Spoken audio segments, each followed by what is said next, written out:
Allow me this short personal message if you are interested in hearing such a thing.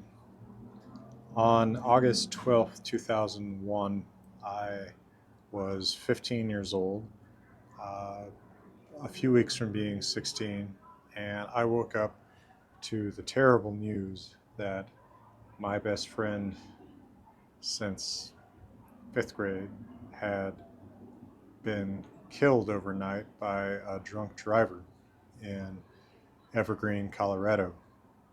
My friend Ian was driving home from his job at King Soopers, and he turned left. He had a green arrow to turn left, and the oncoming traffic included a driver about 10 years older than we were who didn't heed his red light and drove straight into Ian's car, and that killed Ian some hours later, although I don't think he was ever conscious. There's not a day that goes by that I don't think about him, and today, May 3rd, 2025, he would have been 40, which is just incredible to think about. You know, uh, who knows who he would have been as an adult. I don't think when I was, I don't think when he died you could have foreseen anything about my future, I think of the other guys in our friend group. We're all still quite close. I don't know if I could have anticipated anything about any of their lives, right? I went on to make a weird attempt at a career in Old Norse, of all things. Who would have ever anticipated that? I don't know who he would have been as an adult, and that's a tragedy. I don't know anything uh, about the other driver. I know his name, his age, I guess, and where he lived in 2001. I don't really want to know anything about him, but I hope, you know, I, that this was a mistake, and that afterwards in his life he worked to make amends and do good. Right? I don't hope for. I don't have any vengeance fantasies about him. I admit, as a 15-year-old, I thought about that kind of thing, but I don't think that it ever would have done anyone any good. Certainly not me. Uh, why am I sharing this? Well, as I've shared on this channel at times, frankly, I became an alcoholic later in my own life. Although I never drank and drove because of Ian,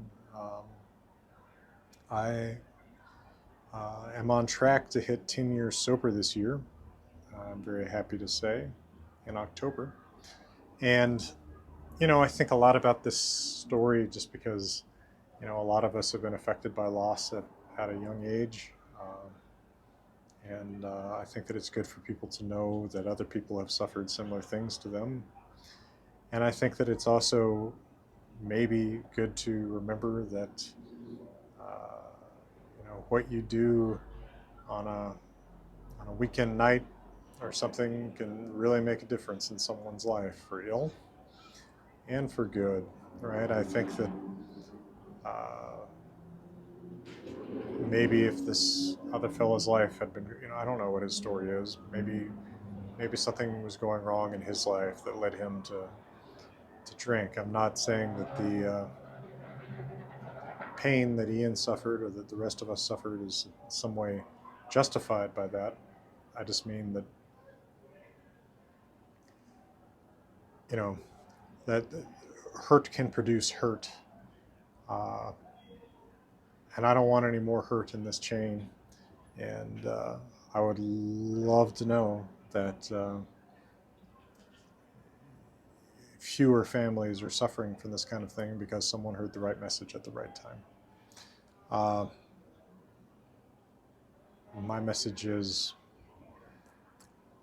drive sober, and do that knowing that it doesn't matter if you did it safely 10 times before. It's the one time that it's really going to matter, and it only takes that one time. So, in memory of Ian, and the birthday he should have had today. From beautiful Colorado, I'm wishing you truly all the best.